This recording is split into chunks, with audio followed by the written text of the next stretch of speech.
안녕하세요. 황상민의 심리상담소 시사 2018 시작하겠습니다.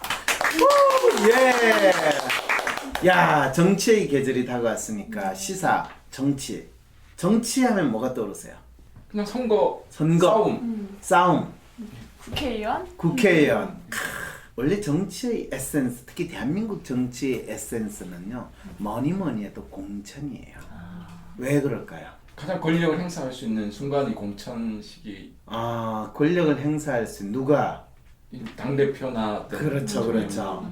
그 말은 사실 참 웃기게도 대한민국이 국민들이 또 주민들이 투표를 해서 하는 민주주의 선거라고 하면서도 실제로는 민주주의 선거는 허울이고 결국엔 권력을 쥔 사람이 임명하는 것과 별 다르지 않는 그것을 잘 유지할 수 있는 제도가 공천이에요. 좀 말로는 상향식 공천이다. 민의를 반영하는 배심원제 용어는 아주 좋은 걸 쓰고 있거든요. 그렇죠. 그런데 대한민국에서의 공천은 공천권을 행사하는 당 대표가 됐든 또는 청와대가 됐든 또는 지역위원장이 됐든 이 사람에 의해서 결정되는 임명식 공천이고 또 우리의 선거법이나 정당 제도가 정당의 공천, 특히 유력 정당, 여당, 야당이라고 하는 정당의 공천을 받고 나온 사람들은 정당의 공천 없이 무소속으로 나온 사람에 의해서 압도적으로 유리한 위치에서 선거운동을 하거나 선거 후원을 받거나 하는데 좌우가 되기 때문에 이 참 말로는 민주주의 선거를 한다고 하지만 짜고 치는 고스톱판하고 비슷한 것이 대한민국 선거다. 그런 생각을 혹시 해보셨어요? 누구세요? 여기 왜 나오셨어요?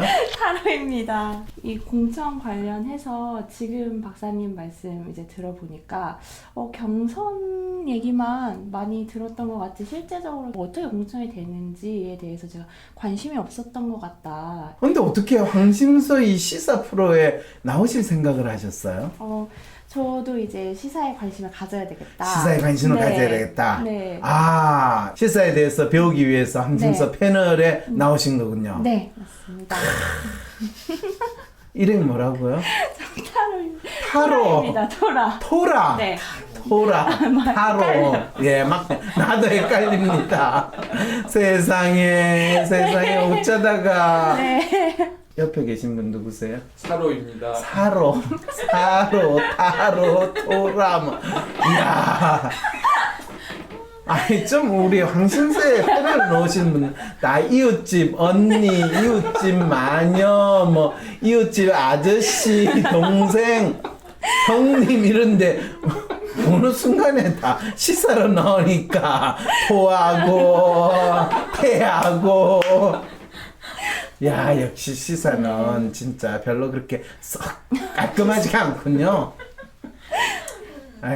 어쨌든 오늘 타로하고 사로하고 진짜 같이 시사 해야 되는데 너무 좋으신가 보죠?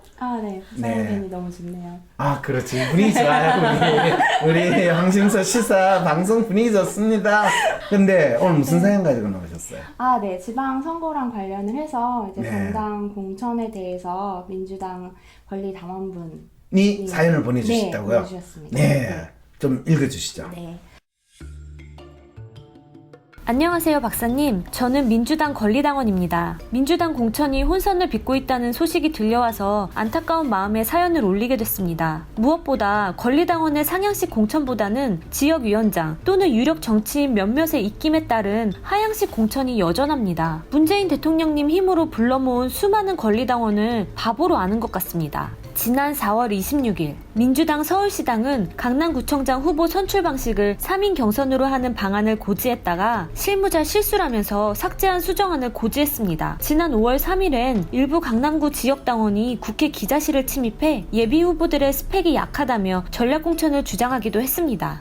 이뿐 아니라 서울 중구청장 예비후보는 민주당 대표실 앞에서 커터칼을 꺼내 자해를 시도하며 23년 동안 당에 헌신한 나는 뭐냐며 소리치다가 국회 방어원에게 커터칼을 빼앗기기도 했습니다. 심지어 중구청장 후보 전략공천에 반대하는 김태균 예비후보는 민주당 최고위원회가 열리는 회의실 앞에서 공천이 원칙 없이 진행됐다, 경선을 도둑맞았다며 항의하고 민주당사 앞에서 삭발식도 했답니다.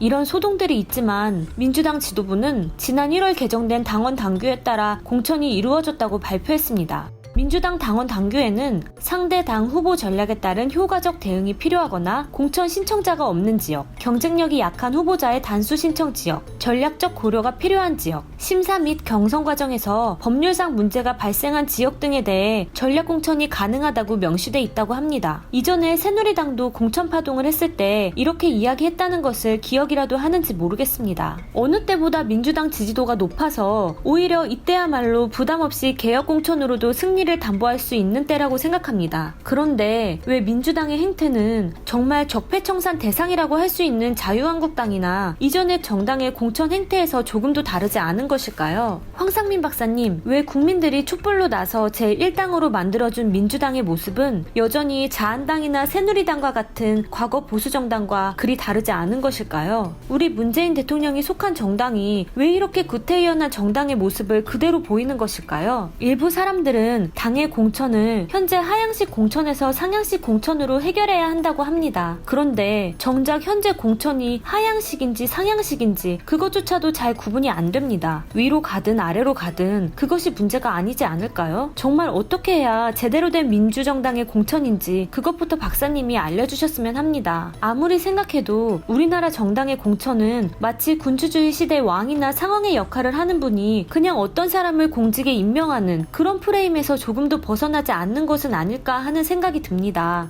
대부분의 정당 지역위원회는 현재 50대 이상의 남성 위주로 돌아갑니다. 이렇다 보니 여성이나 청년들에게는 제대로 된 기회가 돌아가기 힘든 것 같습니다. 어떻게 하면 30대이고 권리당원이 된 지 1년도 안 된 저도 공천 대상이 될 수 있고 또 공천을 받을 수 있을까요? 제가 현재 이 나라 정당의 공천제도 문제점에 대해 제대로 지적한 거 맞죠? 이렇게 질문하다 보니 정말 무엇이 문제인지 저도 조금 헷갈립니다. 박사님의 해안이 필요할 듯합니다. 문제 분명히 있는 거 맞죠?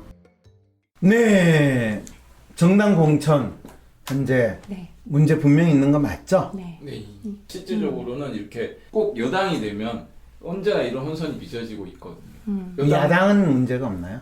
야당 쪽도 발생하긴 하는데 네. 여당은 공천 곧 당선이니까 아예 예선부터 아주 심하게 싸우는 것 같습니다. 싸운다.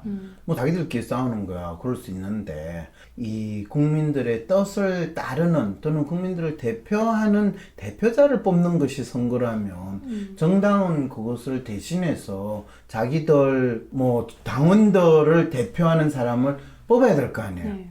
그런데 당원들을 대표하기는커녕 지도부의 입맛에 맞는 또는 지역위원장의 뜻에 따르는 사람을 뽑게 만든다. 그거는 뭐 무슨 그게 민주주의예요.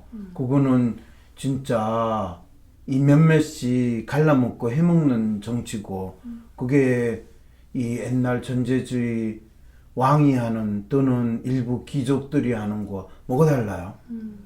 전 가장 화가 나는 게 사실 지난번 총선 때 새누리당 네. 옥새 들고 나눴어 하면서 진짜 국민들을 우습게 하면서 지들이 뭐 당은 당규에 따라서 공천을 했다는 등 뭐 이 그런 거짓말 이항구 뭐 공천위원장 공심위원장 막 거짓말 했잖아요. 네. 실제로는 청와대에서 박근혜가 실제로 저는 지시를 했다라고 생각은 안 해요. 최순실의 입김과 또 문고리 3인방이 박근혜를 빙자해가지고 전달해주지 않았을까 싶고 또 그 주위에 최경환이나 뭐 윤상현이나 뭐 이런 사람들 그 뭐 진박 감정사 뭐 이런 사람들이 다 공천권에 행사를 해서 나름대로 자기들이 해먹었다는 건 누구나 다 알잖아요 이제. 네.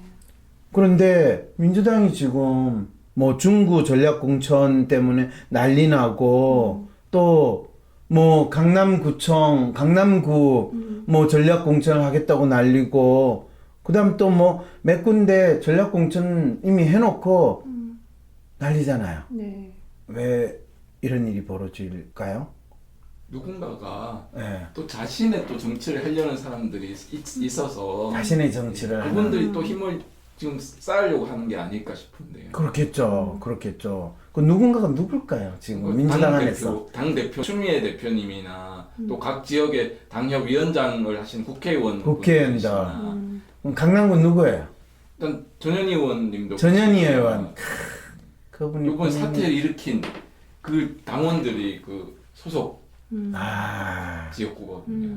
그렇군요. 그렇군요. 그러면 그분들은 당신의 올챙이 시절을 모르고 지금 본인이 깨구리가 됐으니까 좀 더 영향력을 행사하겠다. 이 상황이 된다고 보신단 말씀이에요? 저는 그렇게 생각이 드는데요. 진짜 이분 질문에 대해서가 사실은 답변을 해주기가 그런 게 어떻게 하면 30대이고 권리당원이 된 지 1년도 안 된 저도 공천의 대상이 될 수 있을까요? 혹시 민주당 권리당원이세요? 저는 당원은 아닙니다. 당원 아니고요. 혹시 어디 당원은 아닙니다. 당원의 두 분 정당의 당원은 아니시군요. 그러니까 앞으로 선거에 나가실 생각이나 관심이 없으시군요. 그런데 저도 사실은 민주당의 당원도 아니고 만일 지금부터 우리가 다음에 어디 정당에 공천을 받아서 나간다. 30대신가요? 네. 네, 30대, 40대, 40대입니다. 50대. 어이, 이분 사연은 50대 이상의 남성 위주로 돌아간다고 하는데, 제가 뭐 공천 받겠다 하면 어느 정당이 저한테 공천 주겠어요? 이거 구체적으로 우리가 모든 문제는 항상 구체적인 가정을 하고 풀어야지, 뻔한 이야기를 해봤자 소용이 없거든요. 왜냐하면 대한민국은 민주를 주장하는 정당일수록 민주적이지 않다. 그거 제가 이야기 이미 했잖아요. 뭐 바른 미래당은 털린 과거당, 그 다음에 자유한국당은 복제 반한국당 이렇게 된다라는 거 다 지금 해석이 되잖아요. 그러면 더불어민주당은 나홀로 독재당 뭐 이런 속성이 있다는 거를 이미 우린 진단이 됐으니까 이런 상황에서 제 생각에는 그게 30대다, 여성이다, 또는 50대 남성이다, 뭐, 이게 중요한 이슈는 아닌 것 같아요. 그래서 핵심을 보면, 기본적으로, 누구 끈아풀이 되거나, 누구 파에 속하거나, 누구 연줄이 있지 않으면서, 내 나름대로 공익을 위한 활동을 하겠다, 또는 정치에 참여하겠다라는 사람이, 어떻게 하면 정당 공천을 받을 수 있는가? 이렇게 질문을 던지는 게 이 사연 주신 분의 질문에 부합하는 질문일 것 같아요. 네, 맞습니다. 자, 그럼 어떻게 하면 이분은 공천의 대상이 될 수 있는가 이 질문을 했는데 어떻게 하면 될까요, 진짜? 강남구청 같은 경우에는 네. 권리당원 명부가 공개가 안 되어 있다고 들었습니다. 네. 권리당원의 명부가 공개가 되어 있지 않고 경선을 하고 있는데 그거는 강남구만 해당이 되지 않고 이 전국의 모든 지역에서 경선을 하는 경우에 신기하게도요. 그 당원 명부가 경선 후보자들한테 공개가 안 돼요. 왜 그럴까요? 공천을 받기 전까지는 당에서 그 후보자들한테, 예비 후보자들한테 그 지역의 정당원의 명부를 공개하지 않아요. 혹시 외국은 공개하는지 안 하는지 혹시 아세요? 선거인 명부는 당연히 공개가 대상이 돼야 되고 공적인 정보이기 때문에 당연히 공개되고 있습니다. 그러면 그거는 누군가가 그 정당에 대해서 소송을 하든지 해서 공개하라고 할 수 있잖아요. 그래야지 자기 당원들한테 지지를 호소할 수 있잖아요. 네, 할 수 있을 것 같습니다. 그런데 왜 지금까지 아무도 안 했죠? 그 변호사 수임료가 없어서 안 했는 건가요? 이번 오는 총선에서부터라도 지역구의 선거인 명부를 정당은 공개해야 된다라는 거를 선관위에 요청을 하고 정당에서 그걸 하지 않았을 때는 정당의 존립 근거 또는 역할을 수행하지 않은 거에 대한 헌법 소원을 내면 되잖아요. 네. 그 변호사 혹시 수임 받고 싶으시면 한번 그거를 내시면 어떨까요? 저는 그게 신기해요. 요즘 변호사들이 일거리가 너무 많아가지고 먹고 살기 괜찮은가 보죠? 아마도 그 정치를 하고 싶은 변호사들은 못할 것 같고요. 네. 왜요? 찍힐까봐? 찍힐 것 같아요. 아, 그럼 어차피 두 분은 잘 됐네. 두 분은 정치에 관심이 없으니까 그거를 네. 소송을 하라고 정치에 관심이 있는 분들한테 일거리를 받으면 되겠네요. 당연히 이 사연 보내신 분부터 접촉을 해야 될 것 그렇죠. 같습니다. 혹시 황심수를 대표해가지고 한번 그 사건을 수임을 받으시면 안 될까요? 좋은 방법인 것 네, 같습니다. 좋은 것 같습니다. 아, 그래요? 네. 아, 그럼 하시는 거죠? 일단, 왜냐하면, 이 사연 보내주신 분이 정당의 공천의 대상이 되려면, 정당이 확보하고 있는 정당 명부는 그 정당의 공천을 희망하는 예비 후보에게 공개가 돼야 된다. 정보 공개법에 그게 포함이 돼야 된다. 라는 정도의 요청은 해야 될 것 같아요. 그 어려운 일도 아닌데 왜 지금까지 아무도 안 했을까? 신기하네요. 깜깜이 선거다 이렇게 불만만 얘기했지 아무도 네. 소송을 하려고 생각을 못했던 것 같습니다. 아, 이 변호사 수임료가 비싸서 그런 거죠. 두 분 좀 싸게 해주실 거죠? 예, 싸게 해주시는다는 오늘 방송에서 약속을 하시는 거 맞죠? 처음 한 건만 싸게 해드리고 그렇죠. 예, 그 다음에는 기본 수임료대로 받으세요. 아, 그거에 대해서는 전 뭐라고 안 했어요. 그래도 표준 기준에 받아야지. 너무 싸게 하면 이 전문가로서 이 존심의 문제죠. 그렇죠. 예, 그런데 일단 그게 필요하고, 네. 그 다음에 그 정당 명부가 그러면 이제 공개가 되게 되면 공천을 받을 수 있으려면 본인이 사실은 사형식 공천이든 하형식 공천이든 간에 그 지역구에서 성산이 있는 사람을 정당에서는 네. 당연히 하지. 성산이 없는 사람을 한다는 거는 그건 너무 힘들거든요.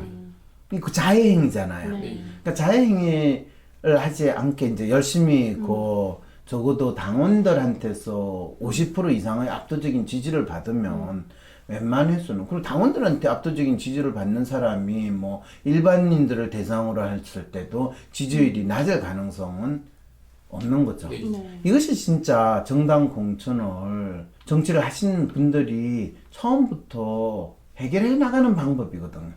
이렇게 되면 사실은 굳이 아주 유망한 사람이 있지 않는 경우에는 뭐 정당에서 전략 공천을 한다 하더라도 그 지역에서 확실하게 되는. 근데 사실은 이 지금 뭐 더불어민주당이나 새누리당이나 전략 공천이라는 이름으로 낙하선을 하는 거는 그 지역에서 뚜렷하게 유망 신인이든 유망 정치인이 보이지 않을 때는 누구나 조금이라도 이 내가 신세를 졌고 또 우리 정당을 위해서 기여를 한 사람한테 뭐 떨어질 값에 기회라도 주자 이런 마음으로 줄 수도 있잖아요. 네. 근데 그게 뭐 민주주의에 반한다라고 주장하기도 좀 그렇잖아요. 네. 그런 측면에서 본다면 이 뭐 전략 공천을 하는 게 문제다, 이게 상향식이다, 하향식이다, 이거 이슈가 아니라 어쩌면 선거인 명부를 정당의 예비 후보들에게 공개를 하고 그걸 통해 가지고 뚜렷하게 지지한다 안 한다 라는 게 확인만 된다면 적어도 전략 공천의 대상이 되는 지역구가 됐던 아니면 경선에서 떨어졌다 하더라도 덜 억울할 거 아니에요. 네, 맞습니다. 그런데 왜 안 하냐 이거예요. 네. 이 분명한 거를. 항상 어딘가에는 이런 정보 비대칭을 만들어서 나만 알고 있고 다른 사람은 모르게 해야지 뭔가 유리하다 이런 사람들이 있는 것 같아요. 아, 그런데 그런 거는 너무 음모론적인 시각이고 또 마치 정보 비대칭 이게 뭐 엄청난 큰 게 있는 것 같은데 사실은 정보를 공개하고 싶은 사람의 입장에서도 이 각 정당별로 어떤 문제를 또 많이 언급하냐, 심지어는 선관위에서도 별로 그렇게 내키하지 않는 그런 입장은 뭐냐면 그게 공개가 되면 선거판이 과열될 거다. 그리고 내한테는 출마한 사람이 전화라도 오고 내가 누구를 찍어야 될지 또 그 사람이 어떤 사람인지 알 기회를 더 줘야 되는 게 더 중요합니다. 이러는데 또 이 정당에 참여한 사람들이 자기한테 집중적으로 후보자의 뭐 전화나 문자나 이런 게 오게 되면 귀찮아할 거다. 이 참 거의 고양이가 지 생각해 주는 듯이 사실은 대부분의 선관위나 또는 선거법을 만드는 국회의원들은 자기들이 누군지를 이 유권자들한테 속속들이 다 알려지는 것을 원할까요? 아니면 내가 누군지를 유권자들이 알 수 없게 하고 그냥 정당의 이름으로 찍게 만들어라 이런 마음일까요? 후보자들은 아무래도 조금이라도 더 알리고 싶어 하지 않겠습니까? 그럴 것 같죠. 자신 있는 사람은 좀 알리고 싶어 할 것 같은데 자기가 어떻게 당에 기대서 당선되고 싶은 대부분의 사람들은 안 알려주고 싶을 것 같아요. 두 분 생각이요. 저는요.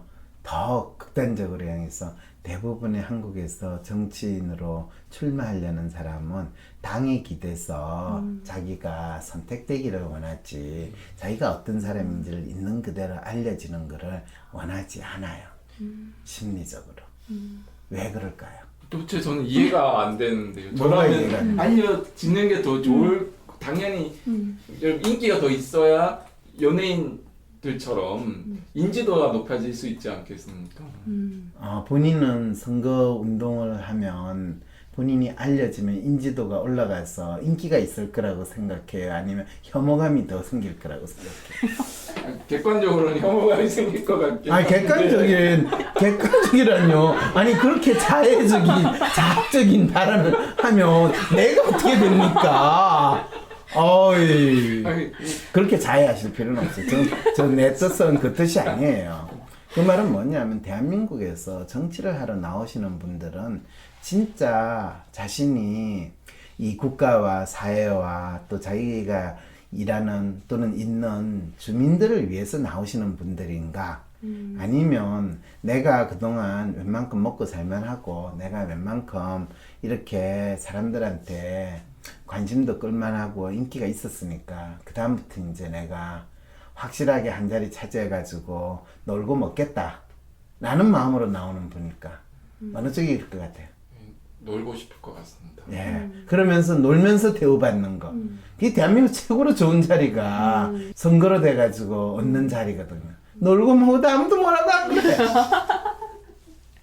그런 사람들은 자기가 어떤 사람인지 주민들이 속속들이 알기를 원할 것 같아요. 아니면 대충 당 이름으로 묻어나가기를 원할 것 같아요.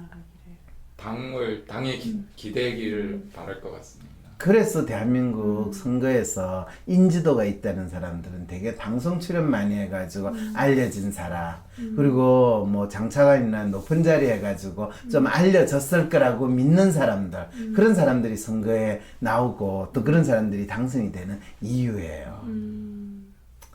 그러니까 인물라면 그 사람이 어느 학교 나왔는가 뭐 그 사람이 무슨 자리에 있었던가 이걸 인물이라고 주장을 하고 있습니다.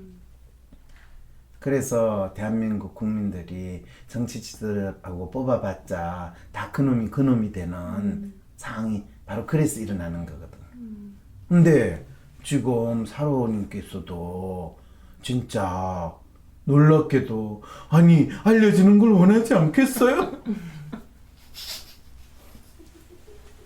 그러면서 그럼 당신이 알려지는 건 좋습니까? 아니요 제가 알려지는 거는 싫어할 것 같아요. 이런 황당한 이거는 자학개그도 이만한 자학개그가 아니에요.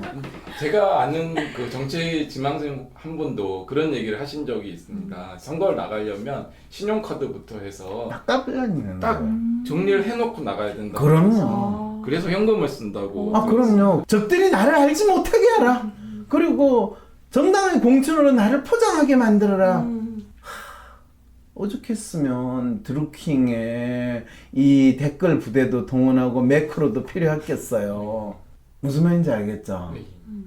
그리고 그 선풀운동 나도 선풀운동 좀 받았으면 좋겠어. 왜 이 황신소를 악플만 담는 인간들이야? 아 진짜 드루킹을 한번 소개. 이분이 지금 왜 이러시다. 이분이 본인 공천 받을 가능성 없다고 지금 막 나가자는 거예요? 지금 뭐예요? 우리 지금 이 사연 보내주신 분 공천 보내야 돼요. 그래서 정당에서 이야기하는 상향식 공천, 하향식 공천 그거는 다 그냥 쇼하는 이야기고 뻔한 이야기고 그리고 항상 정당에서 할 말이 없을 때는 당은 당규에 명시된 규정에 따라서 공천에 임했습니다. 그래서 옛날에 이석기 있던 정당의 공천 완전히 알아서 열심히 했죠. 네. 저는 사실 뭐 이석기가 뭐 주적이 어떻게 되고 뭐 색깔 논쟁할 때 그거보다는 저놈의 동네도 진짜 개판이다라고 생각했던 거는 자기들 공천하는 거를 지들끼리 지 맘대로 하면서 민주주의 운운하는 활동을 했다는 거 되게 웃긴다라는 생각이 드는 거예요. 뭐 그 정당의 후손이 지금 또 다른 어떤 정당이 됐지만 그거는 이 나라에서 야당이든 여당이든 관계없이 민주주의를 내세우는 정당들이 전부 다 이 짜고 치는 고스톱판을 만들고 그 수뇌부에 의해서 지들끼리 권력을 나눠먹는 그 구태에서 조금도 벗어나지 못했다는 거예요. 이거는 20년, 30년 민주화 운동을 한 집단이나 하지 않은 집단이나 또는 권력을 굳게 쥐던 집단이나 본인들이 정치 활동을 하면서 배워왔던 행동들이 그거기 때문에 그거는 정치 활동을 했든 재야 활동을 했든 민주화 투쟁을 했든 똑같아요. 그분들이 공통적으로 했던 활동은 권력 투쟁이거든요. 권력 투쟁을 하는 경우에는 그 사람이 어떤 사람인가를 아는 것이 중요한 것이 아니라 권력을 가진 사람을 얼마나 잘 따라가느냐가 중요하다는 거죠. 그것이 한국의 정당의 기본적인 속성이고 또 그 정당의 공천을 받아서 권력을 얻고자 하고 자리를 차지하려고 하는 사람들이 학습한 가장 대표적인 행동이기 때문에 이 사연 보내준처럼 신선하게 촛불 개혁 그 바람에서 정치에 관심을 가지신 분들이 이 나라를 좀 더 바꿀 수 있는 정치 활동에 참여하고자 하니까 아주 구태의연한 행동을 하는 기존 정당 거기에 조금 더 나설 수 없는 문제에 지금 처해 있다라는 거죠. 네. 이럴 때 저 마음 같아서는 진짜 이태리 혹시 오성운동이라는 거 들어보셨어요? 잘 못 들어봤습니다.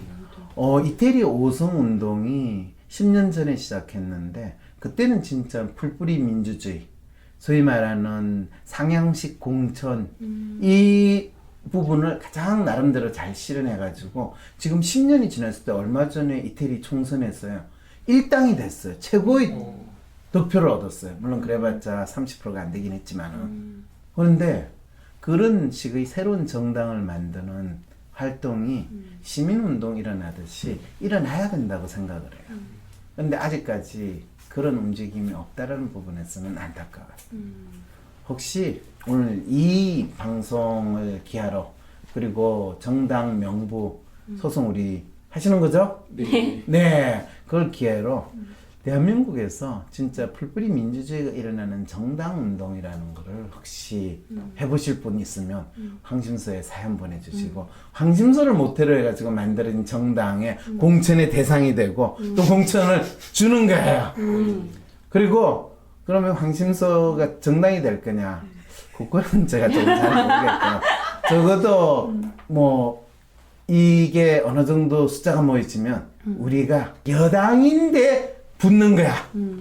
그래가지고 적어도 드루킹은 뭐 누구한테가 청와대 누구 써 뭐 이렇게 한 압력을 했는데 우리는 적어도 이런 우리가 지지해주는 사람을 공천을 해주지 않으면 너희들을 우리는 공격하겠다 라고 하는 세력을 만드는 거예요. 어때요? 이 생각? 좋은 네.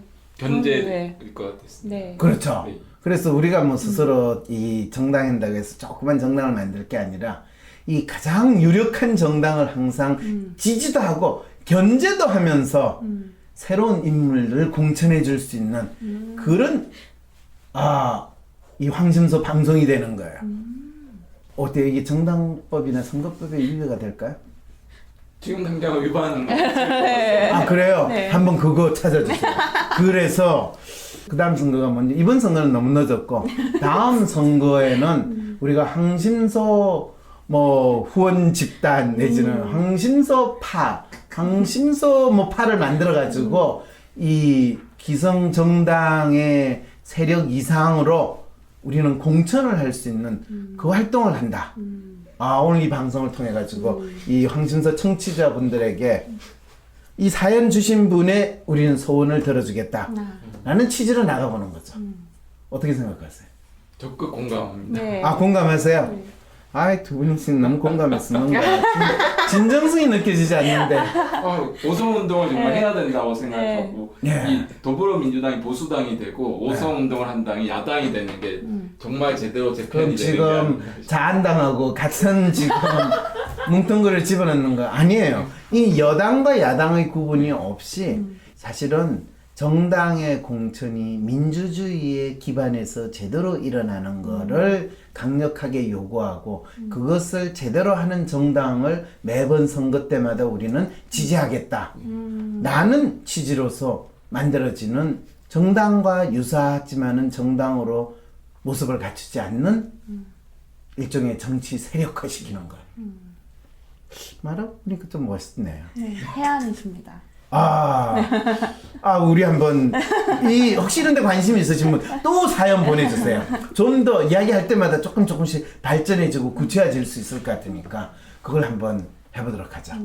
네. 이 집에서 게임만 하지 마시고 네. 이렇게 시민활동, 정치활동에 모두 참여해 주셨으면 그렇죠. 좋겠습니다. 그렇죠.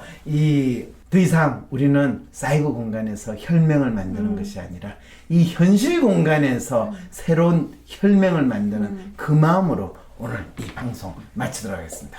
안녕히 계세요. 수고하셨습니다.